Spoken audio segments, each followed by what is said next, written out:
In Korea, cold exposed limitations that training alone could not overcome. American forces arrived with equipment designed for diverse climates, but not optimized for the extreme temperatures common during Korean winters. Weapons that functioned reliably in moderate conditions experienced failures when temperatures dropped to 20 or 30 degrees below 0 Fahrenheit. Lubricants thickened, metal contracted, and mechanisms that depended on precise tolerances ceased to function. These equipment failures occurred while soldiers still faced operational requirements including defensive positions, patrols, and readiness to respond to enemy contact. The combination of unreliable equipment and continuous cold exposure created conditions where human endurance became the primary factor maintaining operational capability. The M1 Garand rifle served as the standard infantry weapon for American forces in Korea. The weapon had proven reliable in World War II across varied climates from Pacific jungles to European winters. However, Korean winter temperatures regularly exceeded the cold that most soldiers had experienced in previous conflicts. At temperatures below 0 Fahrenheit, the rifle oil specified in maintenance manuals became thick and viscous. When soldiers attempted to operate the rifle's action, the thickened oil created resistance that slowed or prevented the bolt from cycling properly. In extreme cases, the bolt froze completely, rendering the weapon unable to chamber the next round after firing. Initial responses to these failures followed standard maintenance procedures. Soldiers cleaned weapons more frequently and applied fresh oil, expecting that clean lubrication would restore function. This approach provided temporary improvement but did not solve the underlying problem. Fresh oil worked initially but thickened again as temperatures remained low.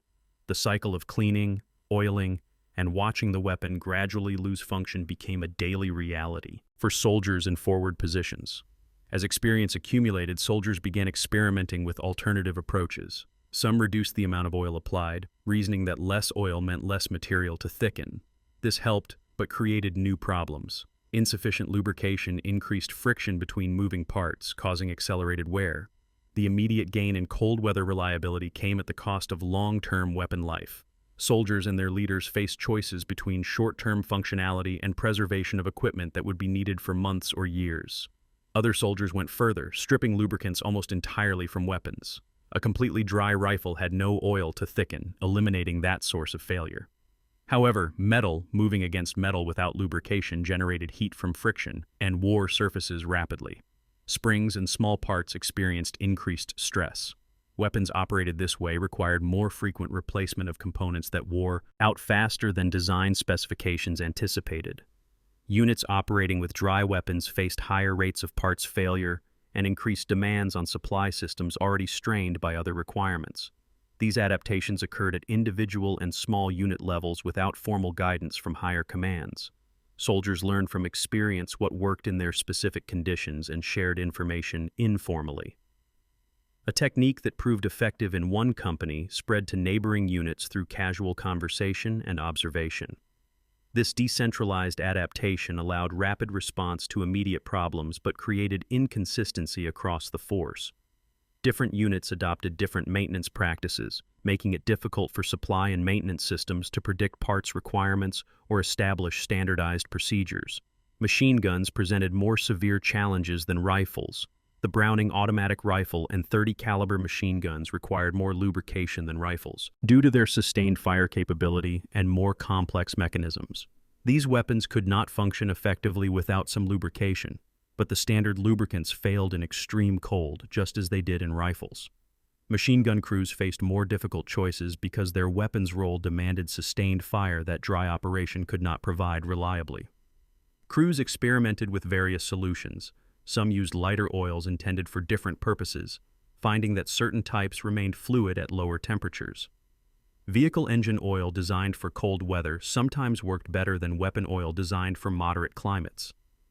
However, these substitutions were improvised rather than authorized, and results varied. Oil that worked well at 10 below zero might fail at 20 below. Crews could not predict how their weapons would perform until they attempted to fire them under actual conditions. The consequences of machine gun failures affected more than individual crews. Infantry units depended on machine guns to provide sustained suppressive fire that rifles could not match. A squad or platoon with a functioning machine gun had capabilities that one with a frozen gun lacked. Defensive positions planned around machine gun fields of fire became less effective when those weapons proved unreliable. Patrols venturing beyond friendly lines carried reduced firepower if their automatic weapons might fail. The uncertainty about weapon functionality affected tactical planning and operational confidence. Ammunition presented its own cold weather problems independent of weapon functioning. Cartridge primers could freeze, preventing ignition when the firing pin struck. The powder charges inside cartridges were affected by extreme cold in ways that altered burn rates and chamber pressures. Some rounds failed to fire at all, others fired with reduced velocity, affecting accuracy and terminal effectiveness. The failures were unpredictable. A magazine might contain some rounds that fired normally and others that failed or underperformed. Soldiers learned to keep loaded magazines inside their clothing to maintain ammunition at body temperature.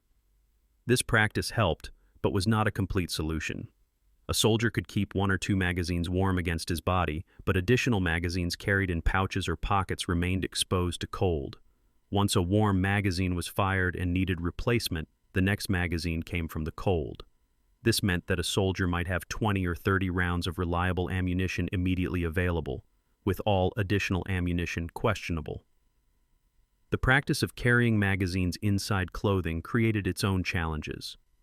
The bulk and weight of magazines pressed against the body were uncomfortable during extended periods. Movement became more awkward. The magazines limited flexibility and made certain positions or actions difficult. Soldiers accepted these inconveniences as necessary compromises, but they added to the cumulative burden of operating in extreme cold. Vehicle-mounted weapons faced additional complications. The .50 caliber machine gun mounted on many trucks and armored vehicles provided heavy firepower, but required lubrication to function through sustained firing. These weapons were exposed to full ambient temperature without any body heat to maintain warmth. Crews attempted to keep them functional through periodic operation, firing short bursts to generate heat and cycle the action. This consumed ammunition without tactical purpose, but was necessary to verify the weapon would function if needed. Crew-served weapons, including mortars, experienced cold-related difficulties that affected indirect fire support. Mortar base plates needed stable positioning to ensure accurate fire. Frozen ground prevented proper emplacement of base plates, which tended to shift or bounce during firing.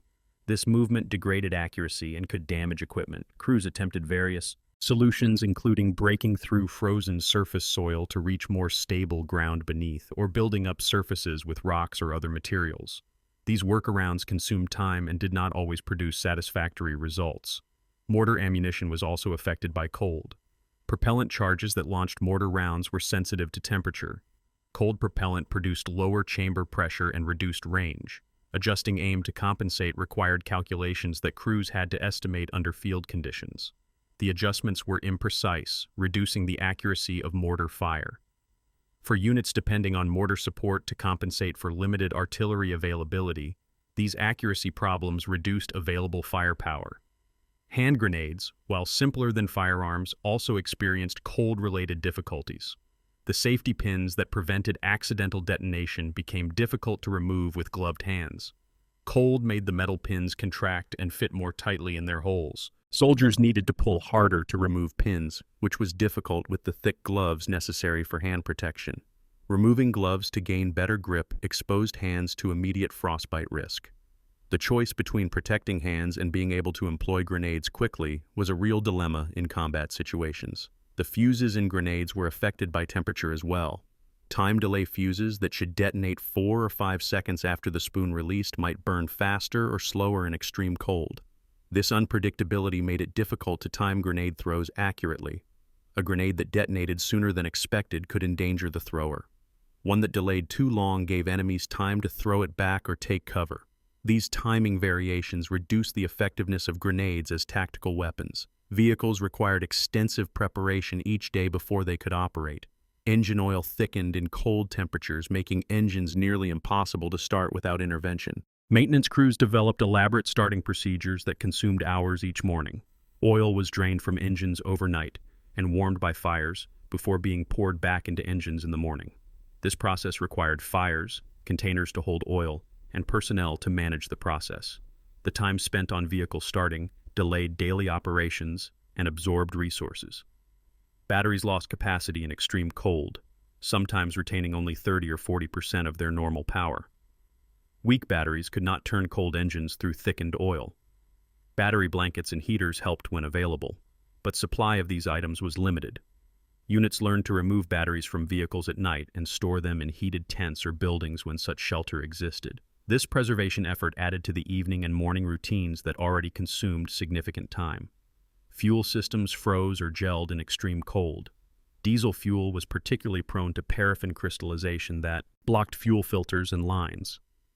Gasoline vehicles were less affected but still experienced problems from water contamination that froze in fuel systems.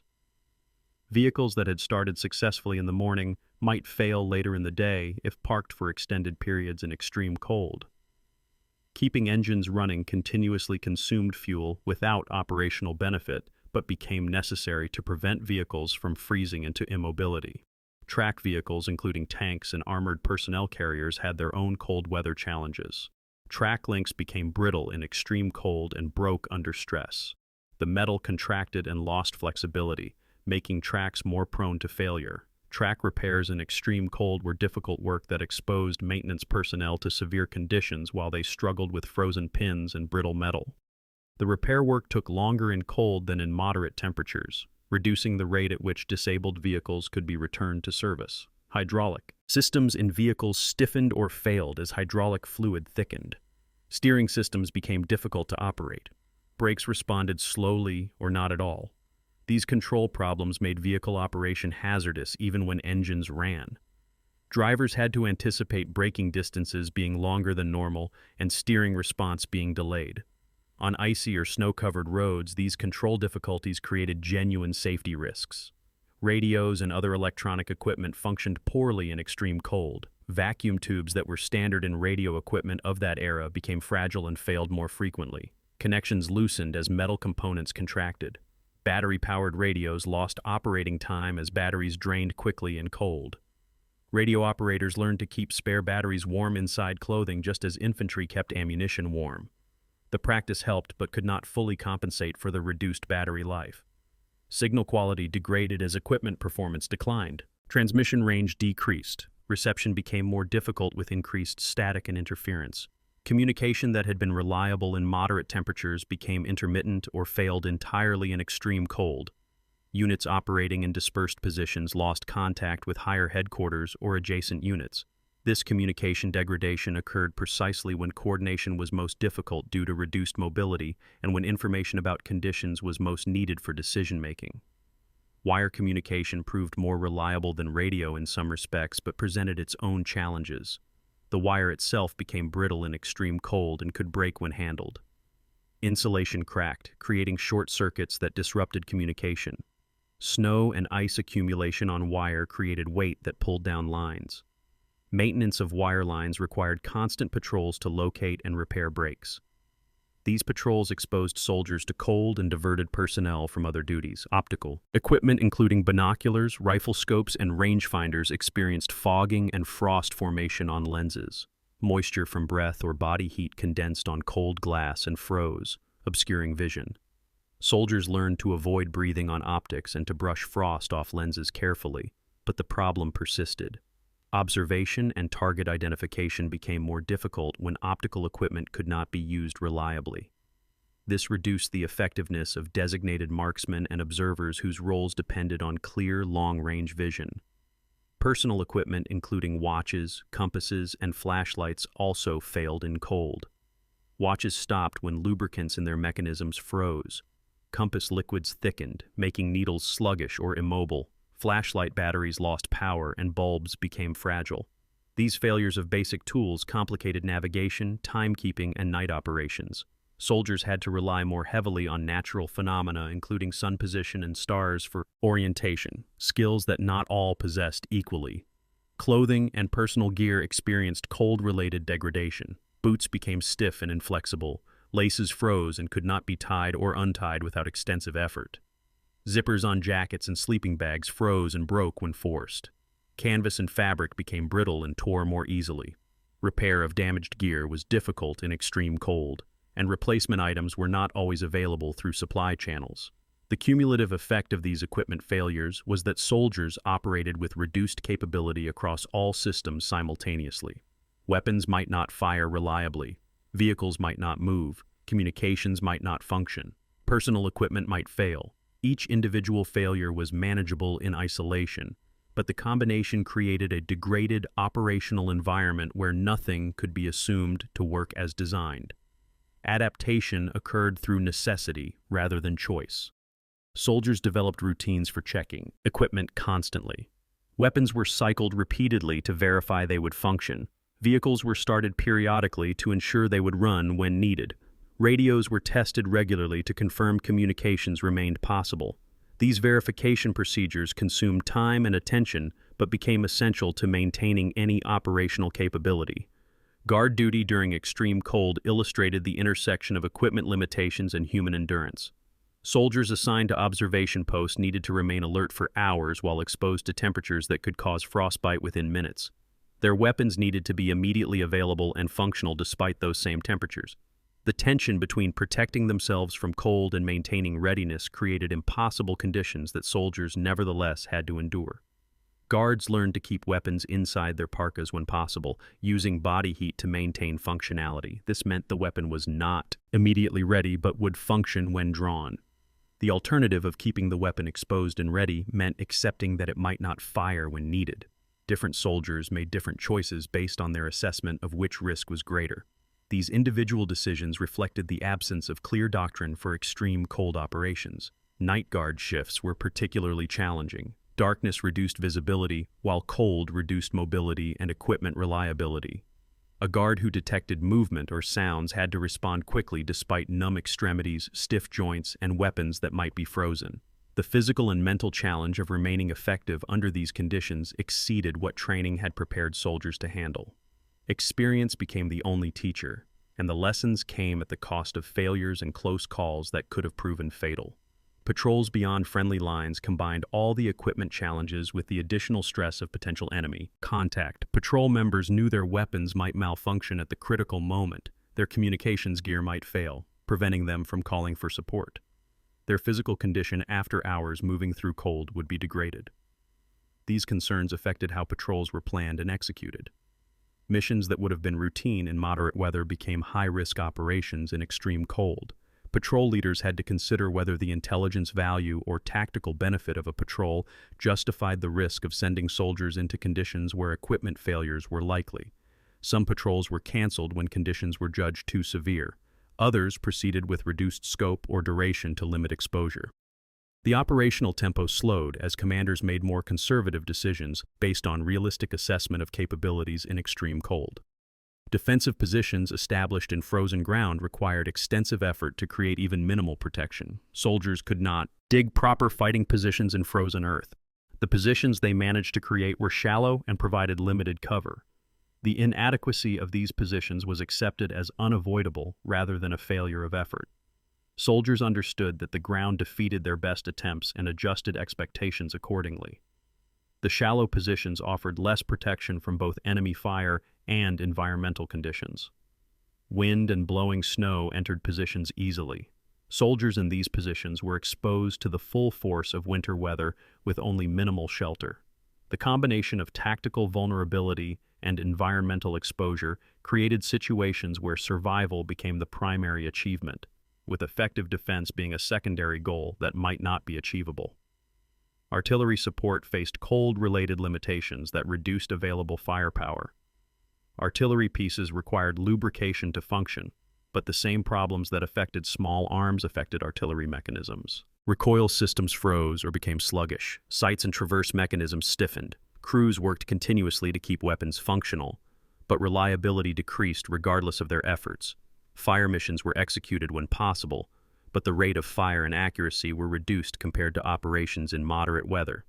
Ammunition storage and handling presented problems at artillery positions. Propellant charges were sensitive to temperature, affecting the range and accuracy of fire. Artillery crews had to adjust their calculations to compensate for cold propellant, but the adjustments were estimates rather than precise corrections. The resulting fire was less accurate than optimal, reducing effectiveness against point targets. Area targets could still be engaged, but the reduced accuracy meant more ammunition was required to achieve the same effect. Supply convoys, bringing ammunition, fuel, food, and other necessities to forward units faced road conditions that degraded daily. Snow accumulation, ice formation, and cold damage to road surfaces created hazardous driving conditions.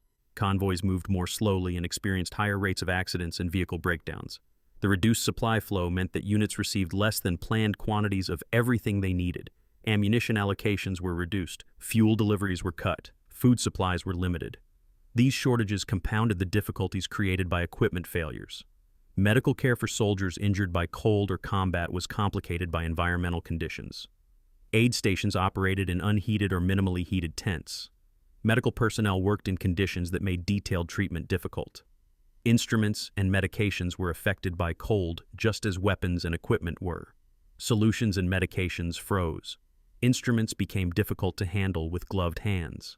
The care that could be provided under these conditions fell short of what medical doctrine specified, but it was the best possible under the circumstances. Evacuation of casualties occurred more slowly in winter than during moderate weather. Ambulances and evacuation vehicles had to navigate the same difficult roads as supply convoys. Helicopters, when available, faced weather-related flight restrictions that limited their use. Casualties spent more time in forward positions before reaching definitive medical care. The delays increased the risk of complications and death from injuries that might have been survivable with faster evacuation. Rest and recovery for soldiers pulled from forward positions was complicated by the scarcity of heated facilities. Rear areas had more shelter than front lines but still lacked adequate heating for all personnel. Soldiers rotated to rear areas for rest found themselves in conditions only marginally better than those they left. True warmth and comfort required evacuation to facilities far from the combat zone, which was not practical for most soldiers who were needed to maintain unit strength. The psychological toll of operating under these conditions accumulated over time. Soldiers knew that their equipment was unreliable and that they could not depend on systems that doctrine assumed would function. This uncertainty affected confidence and decision-making. The additional mental burden of constant vigilance about equipment status combined with the physical challenges of cold exposure to create exhaustion that went beyond simple fatigue. Morale was affected by the perception that equipment designed to support soldiers was instead creating additional problems they had to solve. Weapons that should have provided security became sources of anxiety. Vehicles that should have provided mobility became maintenance burdens. Communications that should have connected units became unreliable links. The gap between what equipment was supposed to do and what it actually did in extreme cold created frustration that leadership had to address through example and encouragement. Leadership at small unit level became critical to maintaining functionality. Squad leaders and platoon sergeants who demonstrated effective techniques for managing equipment in cold weather earned trust from their soldiers. Officers who made realistic assessments of capabilities and planned operations accordingly maintained credibility. Leaders who pushed soldiers beyond equipment and environmental limits without clear necessity lost the confidence of their units. The quality of small unit leadership varied, and that variation affected how well different units coped with identical conditions. Training replacement soldiers who arrived from the United States was complicated by the extreme conditions. New soldiers had theoretical knowledge but no experience with extreme cold equipment failures. Their first exposure came in operational conditions where mistakes had serious consequences. Experienced soldiers tried to share lessons quickly, but the learning curve remained steep. New replacements suffered higher rates of equipment-related problems until they gained experience through trial and error. The question of how long soldiers could sustain operations under these conditions had no clear answer. Individual tolerance varied. Some soldiers adapted quickly and maintained effectiveness for extended periods. Others deteriorated rapidly and became liabilities to their units. Leaders had to make judgments about when soldiers had reached their limits and needed relief, balancing operational requirements against the real limitations of human endurance. By the winter of 1950 to 1951, American forces in Korea had gained substantial experience with extreme cold operations. The lessons learned were being incorporated into procedures and training, but the fundamental challenges remained.